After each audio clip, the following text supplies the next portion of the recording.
welcome to Rams Brawl. This is Derek Ciapala, my co-host, my partner in crime, Tommy Polley, for another edition of the show. Rams win on Sunday Night Football 20-17. I'll go ahead and own it now so Tommy doesn't have too much fun rubbing it in. I was wrong. Tommy was right. And he was pretty close on the score, too, even. He was so I'm going to roll with it and just take my lumps. Tommy, how you feeling after the game? I'm feeling pretty good. That was a tough, hard-nosed win. McVay, I'm going to say he was the MVP of the game. He won the game. They still have hard time scoring when they get in the red zone. Like I said, he can call plays. If he can get them from the 20 to the other 20, but can Goff get him in the end zone and do the rest? Or can he drop something to get him in the end zone? And that's going to be that thing all year. Can they score enough points, score touchdowns to win, to get these wins? I mean, right now, Arizona got a big win yesterday. Seattle looked dominant. And San Fran still going to be a problem. So, their division is going to be tough. So, in these next two games they got going away, it's going to be tough. I mean, Buffalo's going to be it's not going to be easy, but I think they can beat them. But it's not going to be easy. But so they got some things to work on. It's going to be interesting. Heading in this game, I mean, there were some nerves. This is a tough schedule to start the year. Dallas, Philadelphia, Buffalo. And I got to tell you, man, for them to actually get that win, it is a bit of a monkey off the back. But then you look a little further down the road and you see Washington come out yesterday and do what they did. And, I mean, I kind of think our last episode may have been a complete and total waste of time because I think this year may just wind up being a toss-up. I mean, you don't know what's going to happen. No home crowds for the most part. I mean, it's a different ball game, and it may come down to who found a way to prepare the best leading into the season in this different world we live in now. Do you get that feeling at all, or do you think I'm full of crap? I think it's just going to come down to attrition. I mean, you got a lot of guys that got hurt this week. Soft tissue issues with hamstrings, knees, and because you didn't go through the process of off season. I'm a big opponent of you got to go through the process. You got to go through the OTAs. You got to have your off season. So now when you get to this part of the season, your muscles and stuff, they ready to go.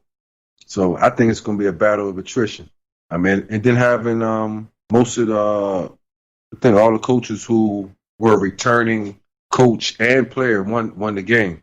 So that's going to be another thing of like with Dallas. I mean, in the Rams, I think the biggest thing was the Rams know their players a little better than Mike McCarthy knows their players. So when it came down to it, McVay called a better game, and that's how they got the win. I would also argue this, too.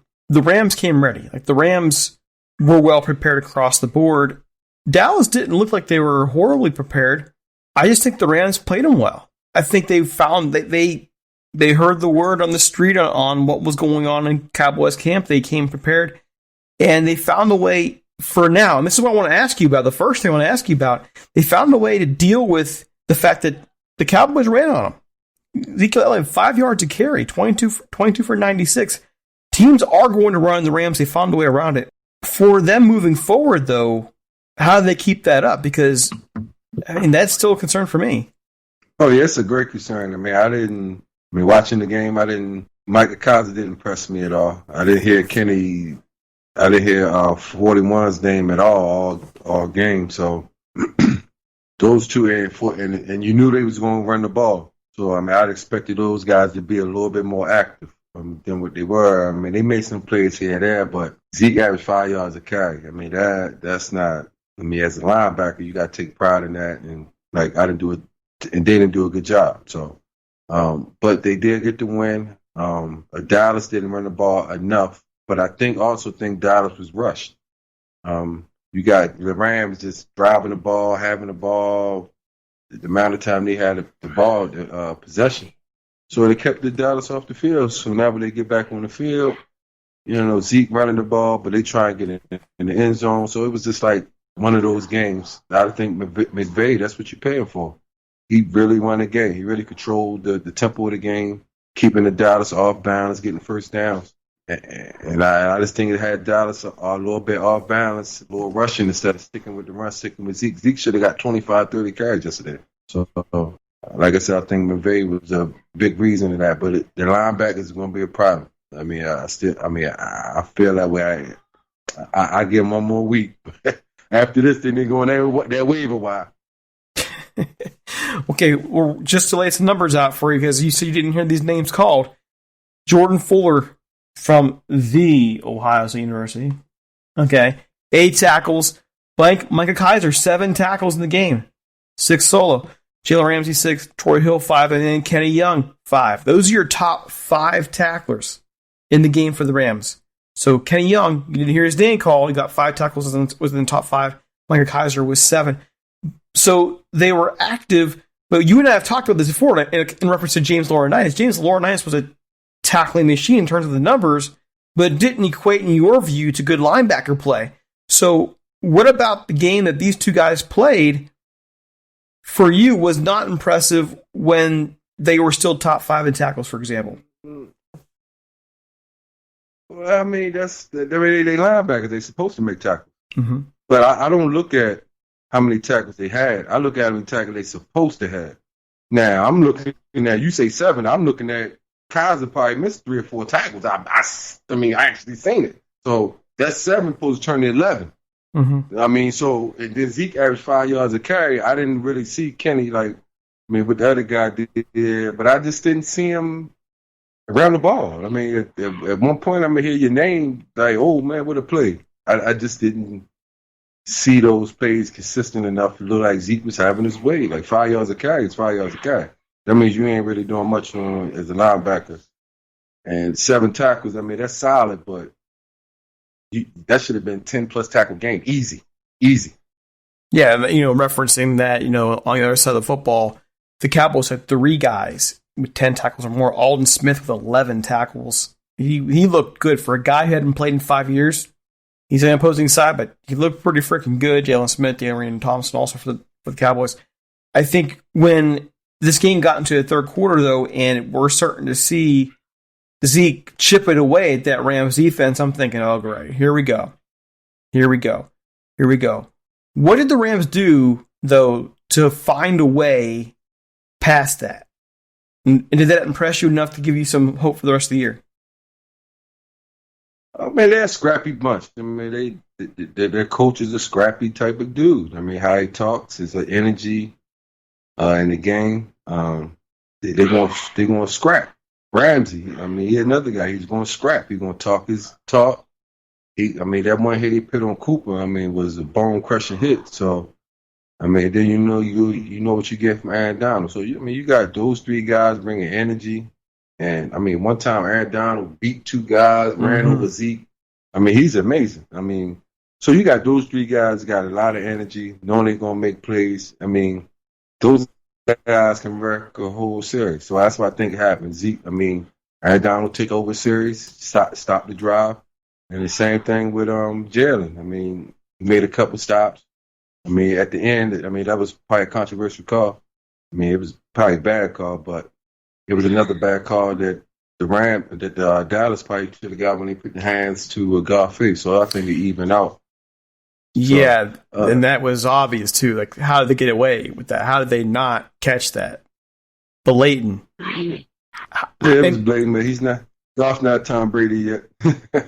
But how do you there's no crowd there. There's no real crowd noise. It's real anyways.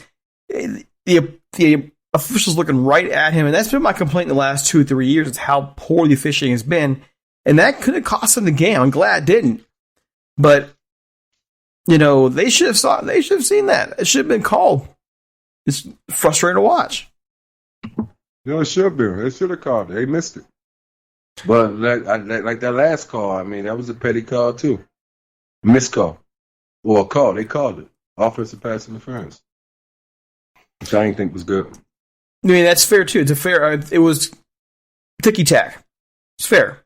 Now, one of the things last week that happened that took a little bit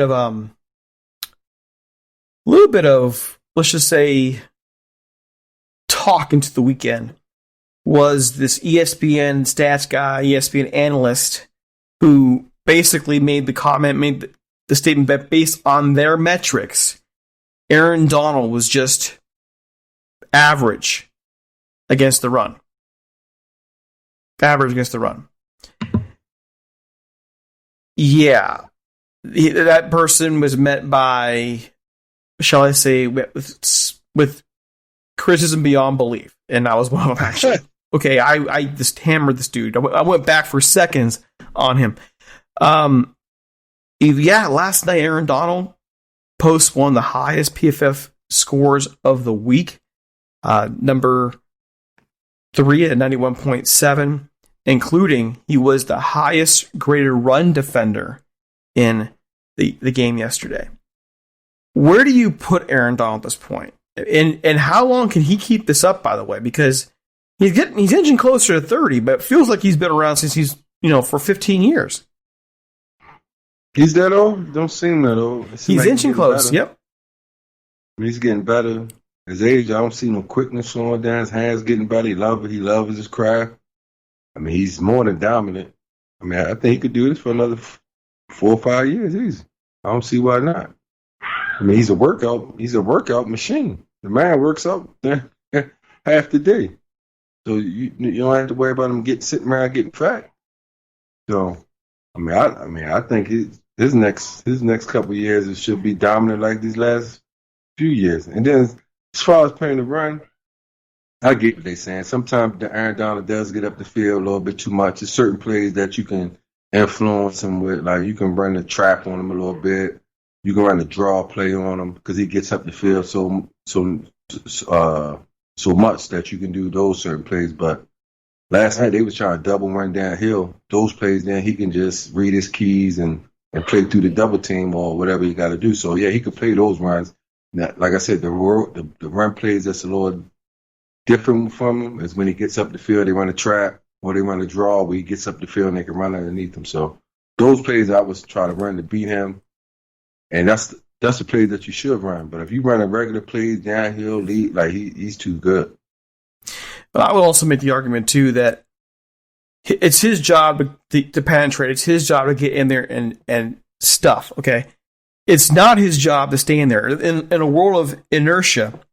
Okay, if an object's coming at you with force and you're just staying there, what's going to happen to you? You're going to get pushed back. He's got to move forward. So I know the argument is, well, he's getting too far upfield, but this is why you need teammates beside you who are in their place where they're supposed to be. And one thing I think more than anything last year when talking about Aaron Donald and the defense is as good a linebackers they had in terms of Corey Littleton, they didn't have a lot of good run stuffers. They didn't have any good. Let's just be honest. They didn't have any good run stuffers in the middle last year.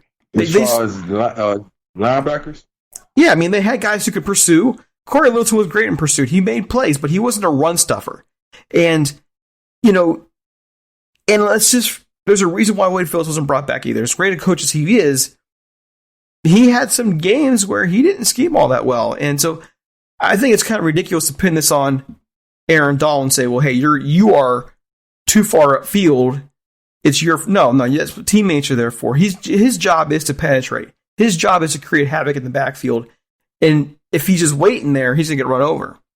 Well, if he reads his key will tell him what to do. So that's not actually the case. It's just sometimes if I know I can't block the guy, like to run the draw, yeah, I'm going to let him run up the field too, run him by and then run the draw underneath him. I mean, so it's an influence play. If he reads his key and you know what he's doing, like last night, they was trying to run downhill, run the double team at him. Yeah, he's going to play between that. He's going to split the double team. He's going to do certain things. So certain plays are influence play, like a track play. Yeah, run up the field, the other guy come out, kick you out. I mean, that's just an influence play. It's a manipulation type of thing than him just running up the field. For example, the offense trying to get you to do. For example, he's setting the edge in a lot of those plays, though. He's setting the edge and forcing those guys back inside. And then it's being said, well, he's upfield too far. He's setting the edge. But certain plays, like the draw play and the trap play, they are quick hitting plays up inside. And if he runs up the field, they kick him out. Then the other guy gets to the linebacker. There's a little crease there that can bust the run. That's what I'm saying. It breaks the defense down. In the NFL, they don't run those plays a lot because most of the time the linemen are so big that sure. they can. In high school, the trap and the draw. Not really the draw, but some of those plays are big. Bill Belichick does a great job. When they beat him that year, what plays did they run? They ran the lead, they ran the draw, and they ran the trap. Trap was the first play of the game. They ran the trap right up the middle. First play of the game in the Super Bowl. They ran the trap. They kicked them out. Boom, hit a quick trap up the middle. That's the type of play. That's not something against Aaron Donald. Yeah, you want to penetrate him. But at the same time, yeah, we can influence him, too, to do certain things to get what we want. But isn't that more of a scheming thing than a flaw on Aaron Donald's part?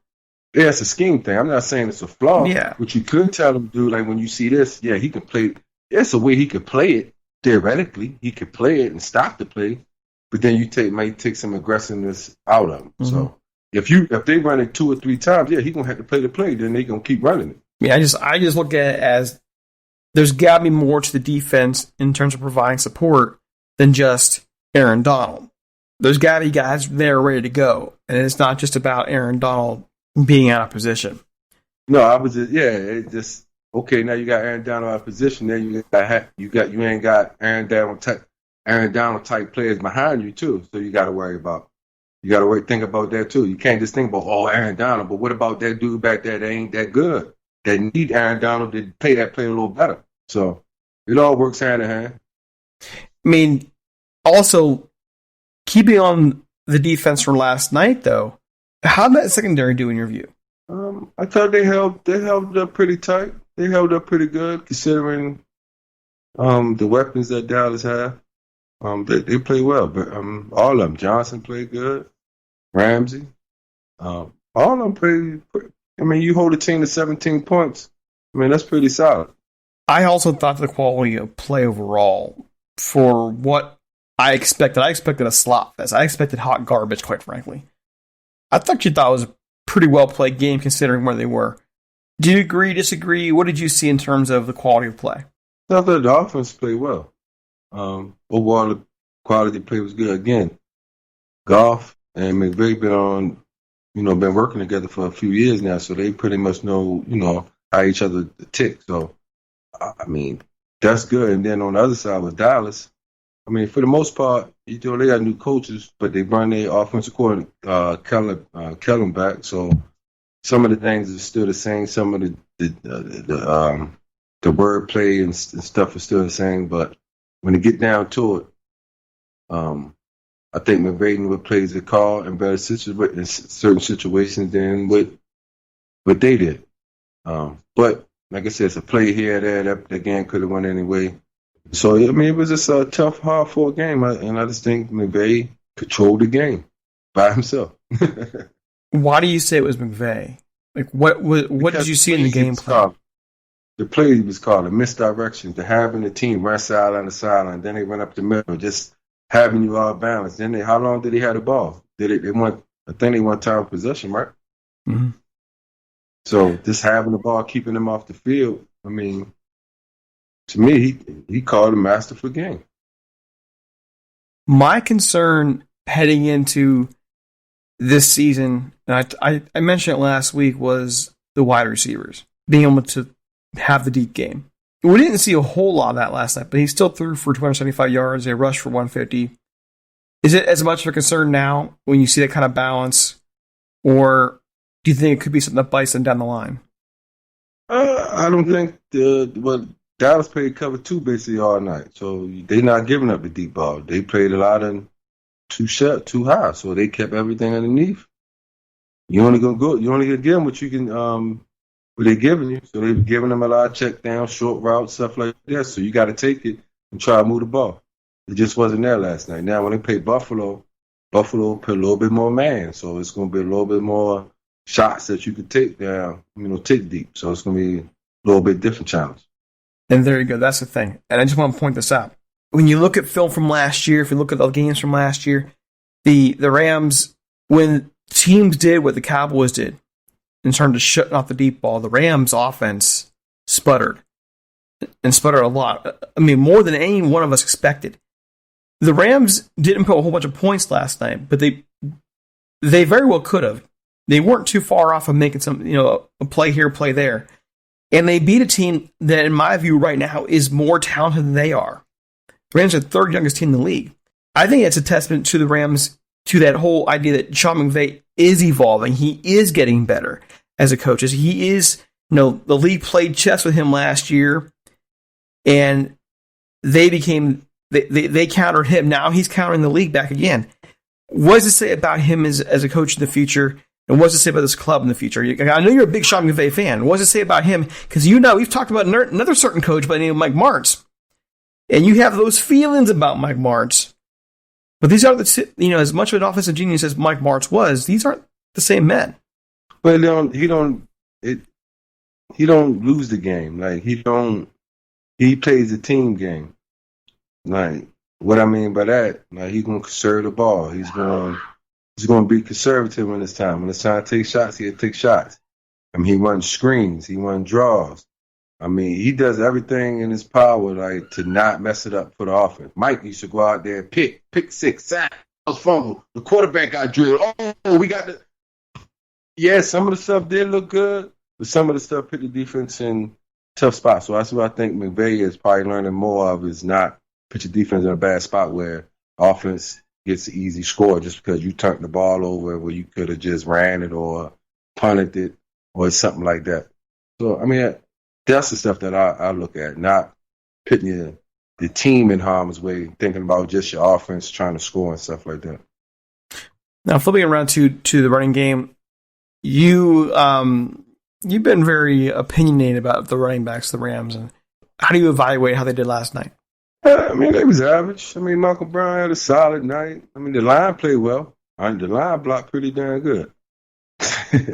They was solid runs. They played cover two. I mean, you posted game yards on the cover two defense. They damn near giving you 3 yards. So, and that's what they about got, 3 yards in a cloud of dust. So, I mean, they played good. The offensive line played well. They played good. But the running backs, I mean, they was okay.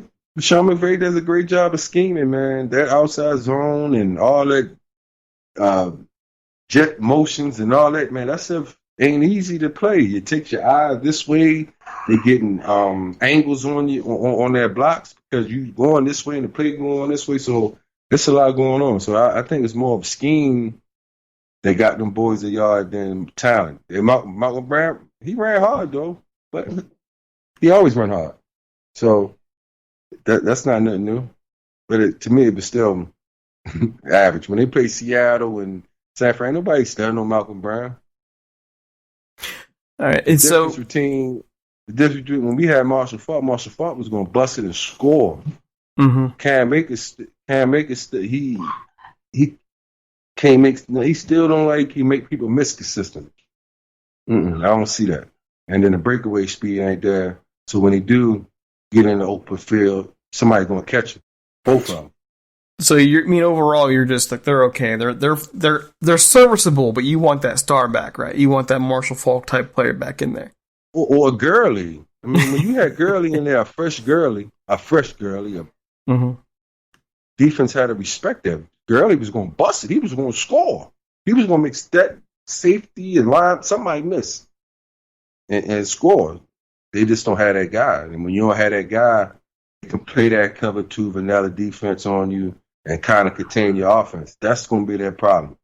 They got to get teams out of that cover two look and get them into some of that man-to-man where they can go over the top a little bit.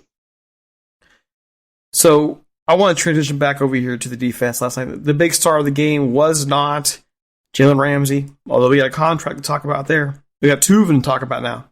2. It wasn't even Aaron Donald. When it came down to it last night, Jordan Fuller from Ohio State comes in there and plays a hell of a game to the point where Taylor Rapp gets 15 snaps last night. This a fluke? Or is this kid for real?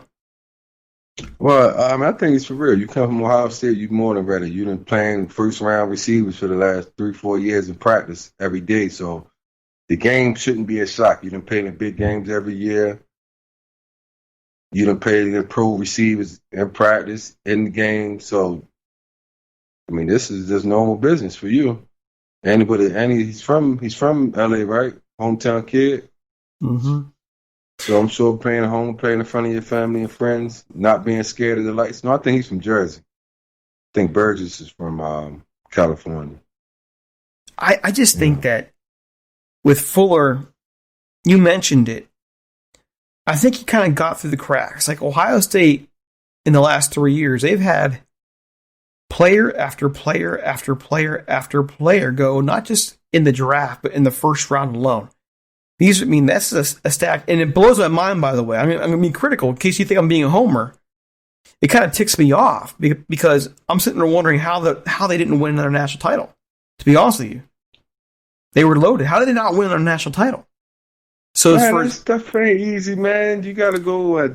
Man, that stuff not easy to win all the time. It's not. But when your coach is supposed to be Urban Meyer, one of the great geniuses of the game, and when you see a team fall apart against Purdue, for example, get blown out at Purdue or at Iowa, when you're a top 3 team in the country, you know what? Alabama doesn't lose those games. I just want to point that out. The great programs don't lose those games. I'm in today's world. Look at it. When does Alabama lose to a Purdue?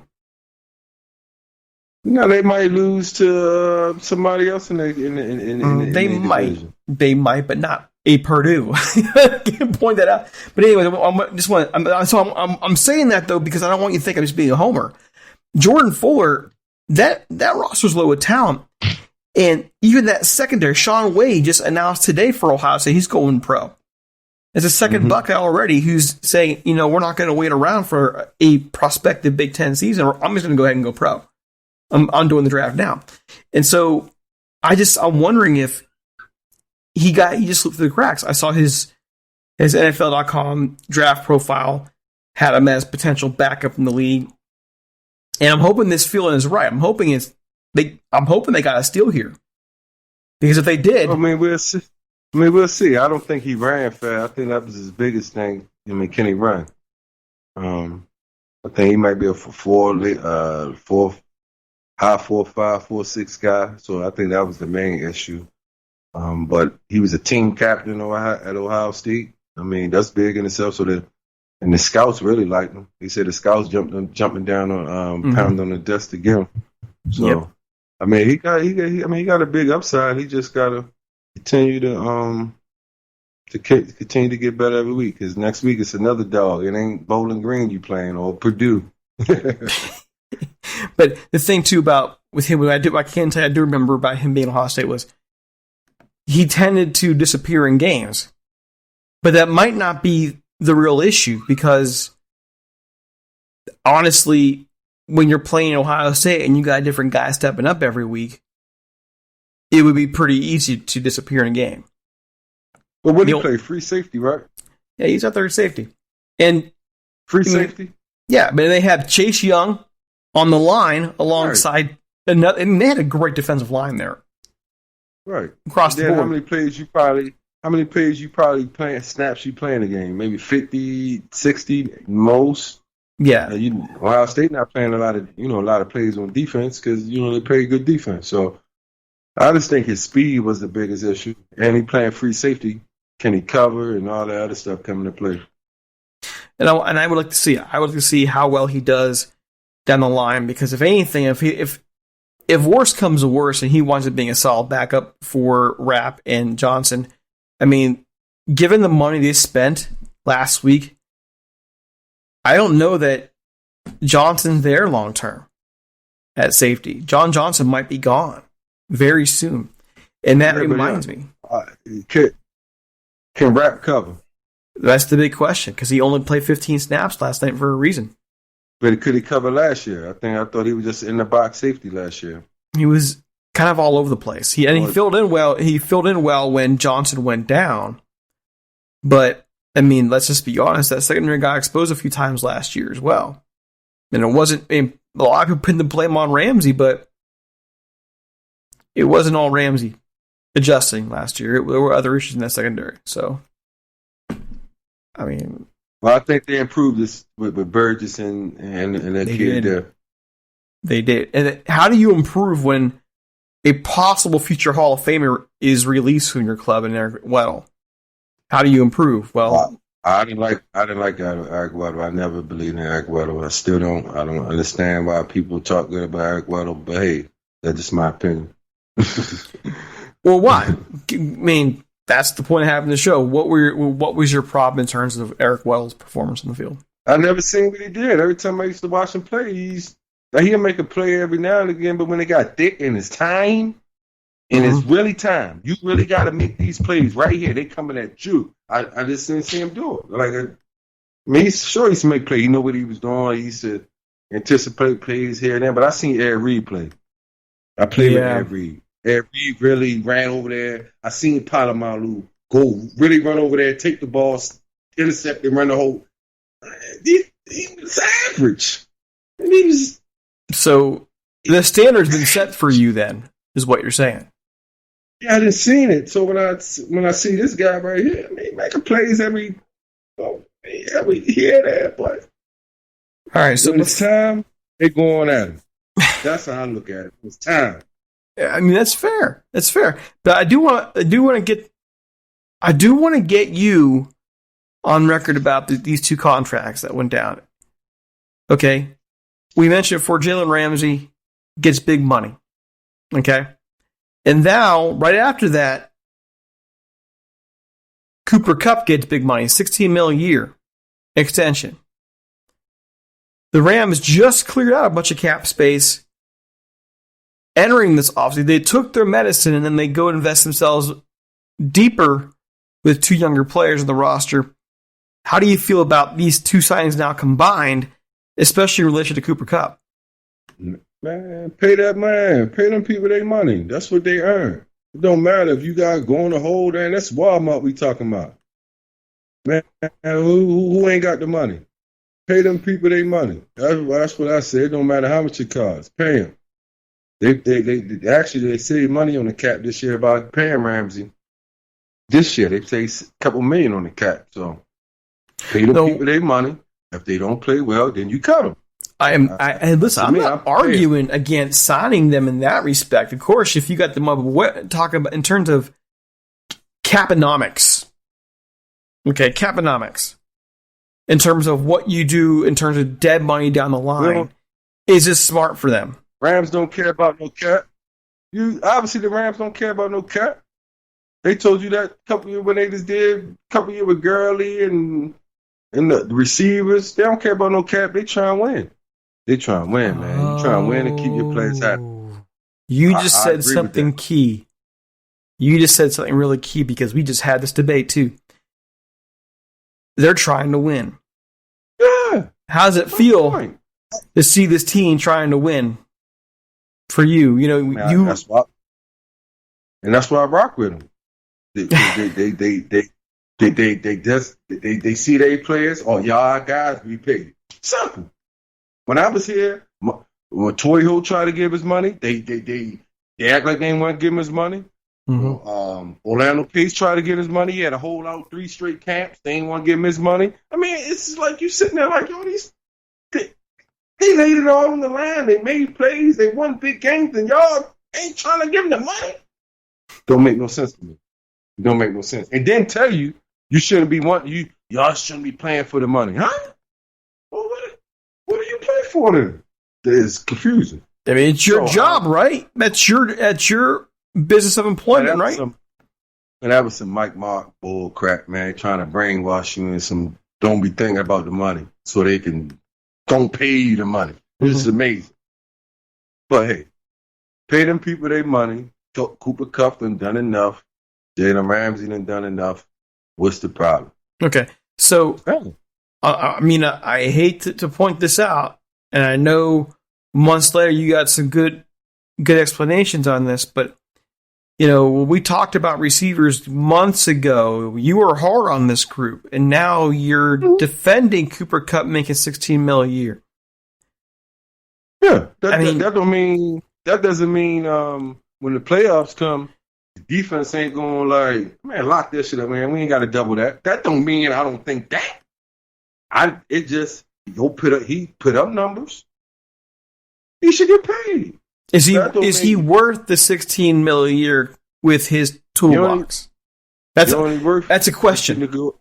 You only can work. You only work what you can negotiate. So he negotiated 16 man. Obviously, he's talking like that. So obviously, his numbers present themselves to match that. That don't mean he's like I don't like Julian Edelman and all them guys. Like he might be a borderline Hall of Famer, but it's still think when it comes down to the come down. And I got Darrell Reeves, so if I got one of these nice corners, I'm telling you, put on him, and I like that corner to win. Mm-hmm. It just I don't see him when it come time. We got to double that guy. Moss, you know you got to pick somebody right over top of Moss. Right there. Stick him right there. Gronk yesterday when I was watching the game, Tampa Bay. 2 guys on Gronk for New Orleans. I'm talking about double them. Like, he trying to come off the line, they got 2 guys at him. That's what I'm saying, you special. Somebody like Torrey Holt, Isaac Bruce, them guys really got double team. Like, really, really, 2 people. These guys right here, you ain't got a double team. If nobody on the Rams, you got a double team. No, you're not. But under that logic, are they worth the money they're getting paid? I'm not talking about paying them. I'm not. Are they worth the money they're getting paid based on what they bring into a team? Yes. How much Julio getting paid? Julio getting like 25, 23, 20-something million? Yeah, they worth 16. Yeah. All right. If they getting the Julio getting 20-something million, yeah, them boys should be getting 15. That sounds about right. And then, of course, I mean, the big fuss on Jalen Ramsey, he got paid way over what the next quarterback is in the list. I'm probably in the minority. I think he's worth that investment now. If he's a shutdown corner for the entire duration of his contract, he's worth every penny, even if he's getting paid way more now than any other corner. I mean, a shutdown corner in this league that's gold. I mean, he's a shutdown corner. I mean, you're going to tell him every week, go out and guard the best guy. And he's going to compete. One thing you know about Jalen Ramsey, he's going to compete. He's going to get everything he got. And it ain't all about stats all the time. Yeah, we want Jalen to have 10 picks and all that and 8 picks. But if he's guarding the best man, if he's making tackles, if he's, doing all those little things right there, then you already know he's a personality off the field. See, that's the part that we got to look at, too. Like Cooper Kupp is big in the community. He's big with the Rams fans, so they love him. I mean, we got to look at that, too, an asset other than on the field that you bring to a team. So I think those two do a great job of making themselves wanted by not just on the field stuff, but off the field. All right, so all that in mind, all those things out there now, the Rams move on this weekend. They got Philly coming up. The way Philly played this last weekend, I like the odds all of a sudden, even though it's going to be in Philly. How you feel about this game? Yeah, I'm looking at it a little better now, too. I think Philly don't have an offensive line, and you're going to have a problem. I think the Rams, 50 didn't play good getting after the quarterback, but Polite came in and got some good rushes, and of course the kid from Chicago, what's his name? Floyd. Yeah. Floyd. Yeah, Floyd got a sack late, got some pressure. So I mean, Philly can't protect Wentz. No. It's going to be a big problem. I mean, then I don't think Philly can run the ball too good. They don't have any, like when they had the big running back a couple years when they won the Super Bowl. But they had 2 big backs, didn't they? Mm-hmm. I mean, that was a deep team across the board. Their running backs, and they haven't been the same since, quite frankly. Yeah, but they had 2 big backs at that time, like 230-pound Blunt. Yeah, Blunt. That's what his name. He ran downhill, and then they had the other kid in Miami. Now I forgot his name, but he ran downhill. So I don't think the Philly plays with. Washington got 4 first rounders up front, and they dismantled them. 8 sacks. The Rams. I think the Rams can duplicate that. I just thought of our preview, though. I remember our preview on the Redskins, and I thought that this is a talented team that's going to have a bunch of junk holding them back this year. Maybe I'm going to eat my words now because the way that team came out there and played under Rivera that first game out. Well, they didn't quit. I think Eagles should have still won the game. It's just Carson Wentz just kept making mistakes. But I still think that Washington don't win. They'll win 4 or 5 games this year. I think it was, that first game. Mm-hmm. It don't always look how it's supposed to look, but they're gonna be tougher. They're gonna play with more spirit because Ron Rivera, they got a good coach and they got talent, but Haskins still gonna be like it's gonna be the issue. I'm waiting to see though. I'm wondering, I'm wondering who's going to be in third place. I had the Redskins finishing last, and look at the Giants tonight. They're playing a good Pittsburgh team. I guess we'll see, but and the Giants terrible, man. They were terrible last year. I don't believe nothing in Daniel Jones. Nothing.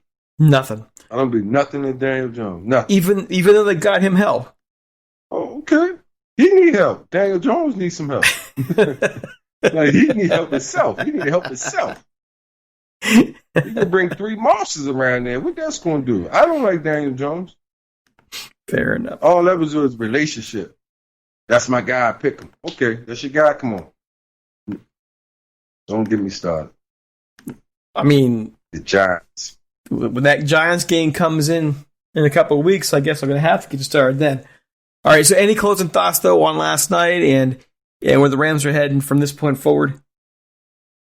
I think the Rams got a good chance of winning next week. I think they play well enough.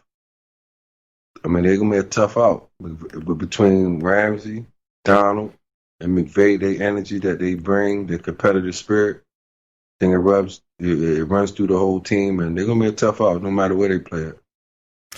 Okay, and I want to close out with this. I think in terms of the Rams right now, for what I saw last night, they're just a tougher team than they were last year. They're scrappier. Last year, that team got pushed around a lot. Yesterday against pretty much the same team they played and got hammered by last year in Dallas, they pushed those guys around the offensive line. They just were tougher.